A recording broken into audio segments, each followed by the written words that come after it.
Hey guys, nizere ko meze neza. Amazina ko bisanzwe ni King. Uyu munsi tugiye kwiga hejuru y'amatorero abiri. Hari itorero ryubatse ku mucanga, hakaba n'itorero ryubatse ku rutare. Urutare ni Yesu Kristo. Ntago ndi buvuge imirongo myinshi, nta nubwo ndi buyivuge kubera umwanya, ariko wenda abantu bazagenda bakareba muri Bible ahantu byanditse, bakagira reference kugira ngo basobanukirwe. Ariko naratekereje ndana nkora ubushakashatsi nsanga muri iki gihe amatorero menshi yubatse ku mucanga. Hari verse iri muri Bibiliya ivuga ngo umuntu umwe ngo yubatse inzu, imiyaga iraza, imiraba, biriya bintu byose biraza. Yubatse ku mucanga niyubatse ku rutare byose bihura n'iyo miyaga n'imiraba n'imivu, biriya bintu byose. Ariko ngo wari wubatse ku mucanga inzu y'ibiragwa kubera ko itari yubatse ahantu hakomeye. Ariko wari wubatse ku rutare inzu y'ibirakomera. Noneho jewe mba mu bintu bya management, leadership, nibyo nkunda kwigisha, nibyo mbamo cyane. Iyo nitegereje amatorero menshi, hari amatorero y'ubwoko bubiri. Hari ayubatse ku mucanga, hakaba n'ayubatse ku rutare, ari rwo Yesu Kristo. Noneho tugiye gusobanukirwa ese itorero ryubatse ku mucanga ni irihe, itorero ryubatse ku rutare ni irihe. Katubanze dutangire ku itorero ryubatse ku rutare. Urutare ni Yesu Kristo. Iyo urebye intumwa za Yesu, usomye mu byakozwe n'intumwa, igihe bari bagitangira ubona ko ibintu byose babaga reference ku mwuka wera, ngo bayobowe n'umwuka wera. Aho bakavuga ati barimo baravuga ubutumwa bwa Yesu, akaba ari nubwo bahanirwa. Bikatwereka yuko icyo bari bubatseho ni Yesu Kristo n'icyo yabasigiye ari cyo mwuka wera. Iyo usomye amaverse menshi, ibikorwa byose bagenda bakora babikoraga kubwo wabatumye ari we Yesu Kristo. Hari ahantu usoma ibice bya mbere bigitangira byo byakozwe n'intumwa, aho bavuga ngo bageze aho ngaho bagira ibibazo, noneho bashaka abantu bazaje kubikemura, kureba abarwayi, abakene, izira ngorane zose nyine zabaye ku itorero igihe yari kivuka. Baravuga ngo ni ku handitse, narabikunze kabisa, n'ikintu cyafashije umutima wanje. Haravuga ngo babonye ko ngo batareka gusenga, ngo bamare ngo batoramo bamwe muri bo. Numva ntibave kuri cya kindi cyari cy'ingenzi igikenewe cyo gusenga, cyo gukora ibikorwa byo kuvuga ubutumwa. Bavuga ngo batoye bamwe muri bo kugira ngo bagende buzuze za nshingano zo kureba abarwayi, zo kureba abahuye n'ibibazo, zo kureba bishwe n'inzara, kugira ngo ubutumwa bahawe bwo kuja gusangiza abantu no kuganira ijambo ry'Imana bihoreho. Icyo kikatwereka yuko iryo rito ryari ryubatse ku rutare, ari rwo Yesu Kristo. Ibitangaza byose bakoraga babireferensingaga kuri Yesu Kristo, kuko ari we wari warabatumye. Ugasanga rero itorero ryubatse ku rutare, kugira mbaheze mu ncamake, ni uko rigomba kuba risenga, abantu basenga mu kuri no mu mwuka. Abantu benshi barasenga ariko ntibasenga mu kuri no mu mwuka.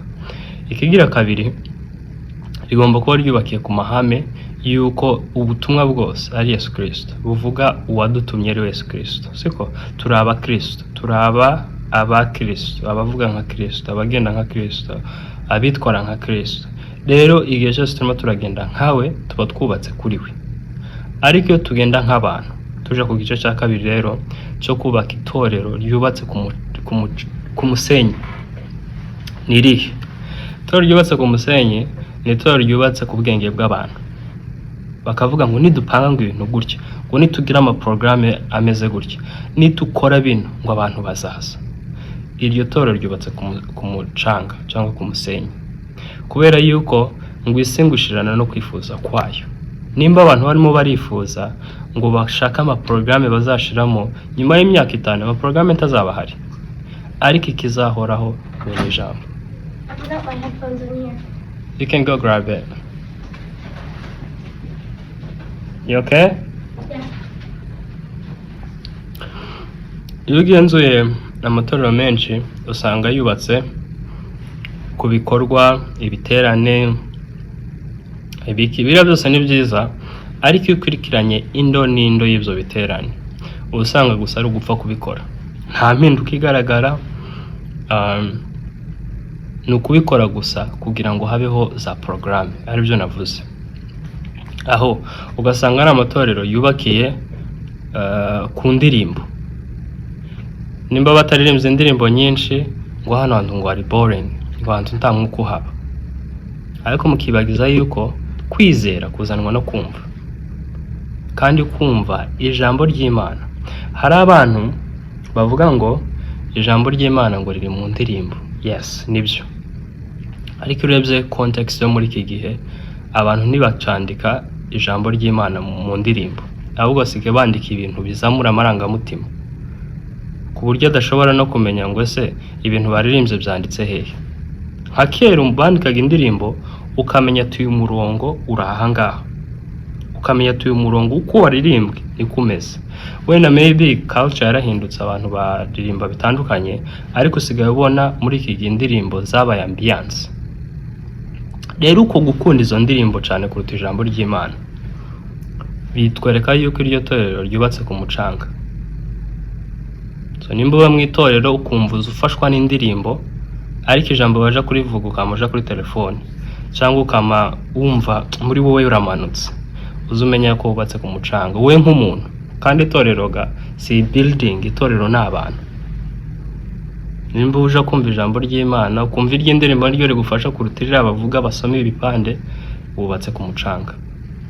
Icyo ni icyambere. Icya kabiri, hari amatorero yubatse ku gisirimba, batarakubitamo umukunga ngo yango ngo ntago harashuha, ngo ntago harafata neza. Wubatse ku mucanga ukomeye kwanza, kuko njyewe nagiriwe amahirwe, nkunda kugenzura kandi nkunda kwitegereza, nkareba ahantu ibintu bigeze. Uzareba bano bantu baza bita abayumbe, cyangwa abayumbe tuvuga ko hari abayumbe ba nyakuri, hakaba n'abayumbe bizina. Bari abayumbe bukuri, siko igihe batangiye basirimba, abangaba bakuru uza usanga benshi muri iyi myaka iyo bamaze gukura batagisirimba anymore, batagisirimba, ahubwo baragiye mu ijambo, ku buryo n'igihe bashizemo agasindano igisirimba baba bihagariye gusa nyine barimo barashigikira abantu, ariko ugasanga barashiftinze bagiye ku ijambo, ijambo babwiriza. Ico kikatwigisha yuko ijambo ari ryo ry'ukuri rizahoraho iteka, igisirimba kizoshira, igisirimba kizahinduka bino byose birirwa bavuga ngo abantu bashinga amaheneka bagira gute, biriya nibitwereka yuko igisirimba kigenda gihinduka, ariko ijambo ry'Imana rizahora riri kuri rwa rutare, ntirikuka. Imiyaga yaza yagira gute rirahinduka, ariko igisirimba intege zirashira kuko umubiri uraruha. Gusa kwizera again kuzanwa no kumva. Ibyo wumva nibyo bikugurira amaro kuruta biriya byose tubona by'igisirimba. Mpura n'abasore twigana bavuga ati mu myaka 30 tuzaba kirimo kwiterera nka gutya, ariko ibyo wize muri ya myaka 30 nibyo bizaba bifite umumaro kuruta bino urimo urakora nonaha. Kuri nje nkumva, kubera ko kera uzi yuko ibyo umumaro ari byo urimo urumva, wayi ugomba guspendinga time nyinshi muri bya bindi byo gusirimba. Nubwo gusirimba ari sawa, siko, ariko icyo maze kugenzura nuko abantu benshi barimo rubakira ku gisirimba.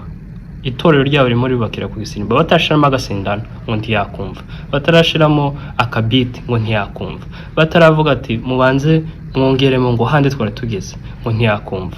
Bire bikatwereka yuko iryo torero ryawe, uwo mutima wawe wubatse ku musenyi, wubatse ku musenyi, kubera yuko nimba ushira imbaraga mu gisirimba kumva kirakuzamura. Igihe kidahari rya jambo ntuzaryumva.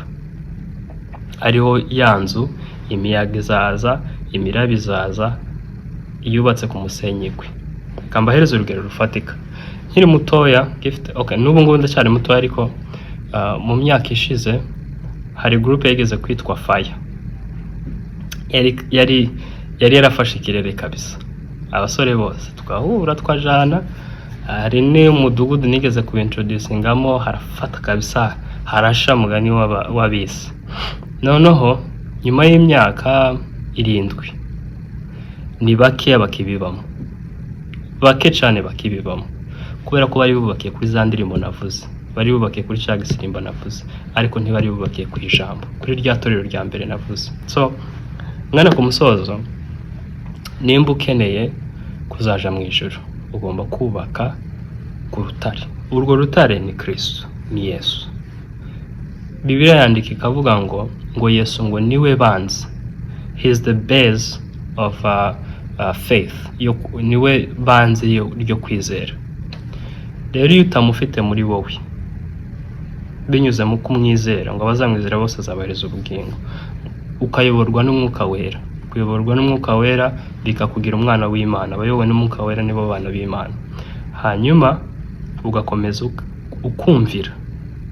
Aribyo yavuze ati mugende mubigishe kwitondera amategeko yanjye, ibyo nabigishe byose mugende mubibabwire. Ibyo rero ukagenda ubyumva mu bavugabutumwa, usoma Bibiliya, usenga, warangiza ugakora ikintu gikomeye, ukabyumvira, ukabishira mu bikorwa. Ariho Bibiliya tubwira ati ngo kubw'umwe wanze kumvira icyaha cyaje mu isi, kandi kubw'umwe wumviye gukiranuka ndetse no guhabwa ubugingo buhoraho byaje mu isi. Ariko abubatse kuri rya torero riri ku musenyi, ibisirimba nubwo ari byiza, maybe ndimo nabivuga bigasongenga ya negative way, ariko hari byiza abantu bakora neza, gusa bubakiye kuri cyo kumva yuko kidahari atakumva ijambo ry'Imana. Ikigira kabiri, badashizemo indirimbo yumva kunda, cyo ni cya kabiri. Icya gatatu, kumva yuko hari amaporogaramu atuma ibintu bihoraho, habaho ambiance yo gukora yuko ari ibintu birimo birakorwa. Biriya byose bitwereka itorero ryubatse ku musenyi. Iri somo nzaridevelopa ngene nshiramo n'ibindi, ariko iyi ni basic kugira ngo tubyumve ukuntu hari itorero ryubatse ku mucanga, ku musenyi, akaba n'itorero ryubatse ku rutare. Izo elema nagiye mvugamo hagati nizo zikwereka ryubatse ku musenyi n'iryubatse ku rutare. Mu yandi masomo tuzagenda turyagura turigira rinini kugira ngo rizadufashe. Imana ibahe umugisha kandi mugire ibihe byiza.